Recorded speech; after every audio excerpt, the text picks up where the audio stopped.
vamos a suponer que tenemos un gas ideal de Boltzmann y que está a una cierta temperatura, T, y que está formado por N moléculas que ocupan un cierto volumen B.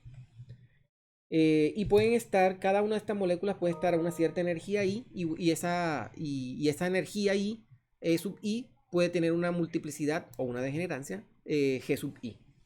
Entonces, bajo estas condiciones, la función de partición que nos describe el sistema la podemos expresar en términos de la función de partición de una molécula de esta manera, ¿no? Donde N, como habíamos dicho, es el número total de moléculas que integra ese gas. Y esta Z minúscula es la función de partición asociada a una sola molécula.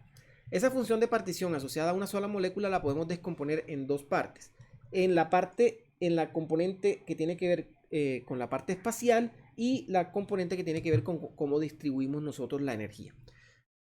Al separar esas dos componentes, nosotros podemos concentrarnos en esta componente J, que es la función de partición para los movimientos internos y está dada por esta expresión, es decir, es para la energía EI que tiene G sub I estados, vamos a realizar la suma en todos los posibles valores de I y eso que está allí nos va a dar la función de partición.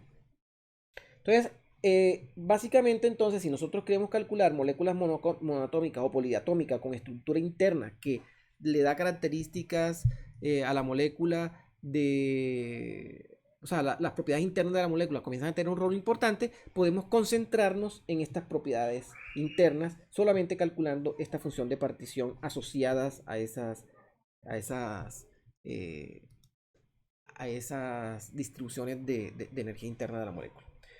Bueno, vamos a mirar entonces nosotros un poco qué podemos nosotros hacer con esto. Si nosotros tenemos esa función de partición J para una molécula, nosotros podemos calcular todas las cantidades termodinámicas de interés. Por ejemplo, podemos calcular la energía libre de Helmholtz, podemos calcular el potencial químico, podemos calcular la entropía, podemos calcular la energía interna, la capacidad calorífica a volumen constante. Y con esto nosotros podemos calcular la termodinámica del sistema a partir de conocer las condiciones microscópicas del mismo. Que pues es lo que uno busca con esto de la mecánica estadística. Ahora bien, tengamos en cuenta esto, ¿no? Cuando esta contribución electrónica, la del núcleo que conforma, los núcleos que conforman a los átomos de las moléculas, y las rotaciones están acoplados y las vibraciones como tal las separamos. O sea, si nosotros podemos desacoplar la contribución electrónica, es decir, la parte de los electrones, la parte de los núcleos y que ellos estén rotando y la parte de las vibraciones, si podemos desacoplar esos tres, entonces nosotros podemos describir la energía, la contribución a la energía, la podemos describir con tres índices diferentes. Con el índice que va a correr en la parte electrónica, con el índice que va a correr en la parte núcleo rotacional y con el índice que va a correr en la parte vibracional. Estos índices que están aquí corren de manera diferente, es decir, para un cierto estado erésimo vamos a tener varias configuraciones R1, o sea, podemos tener varios posibles estados electrónicos, varios posibles estados núcleos rotacionales o varios posibles estados vibracionales.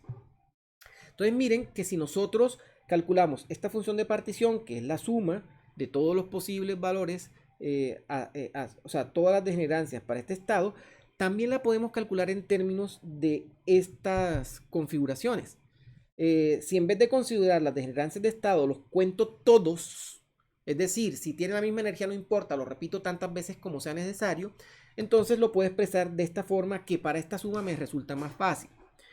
Entonces miren que si yo hago esta suma, al tener en cuenta estas energías, yo tengo que sumar en todos los índices, ¿sí? En todos los índices que me etiquetan a esas diferentes energías. Al hacer esta suma la puedo partir. Miren que esto que está aquí adentro es el producto de tres exponenciales, pero cada exponencial está corriendo en una suma diferente. Entonces básicamente esta función de partición es el producto de tres funciones de partición. Por esta razón es que yo puedo decir que la función de partición J se puede descomponer como el producto de la componente electrónica, por la componente núcleo rotacional, como por la componente vibracional. Para hacer el estudio entonces completo de moléculas monoatómicas o poliatómicas, lo que resta es contar esto, o sea, cómo calcular esta función de partición J, y para eso hay que considerar la estructura interna de estas moléculas. Entonces, para moléculas monoatómicas, diatómicas o poliatómicas, nosotros tenemos que considerar cómo se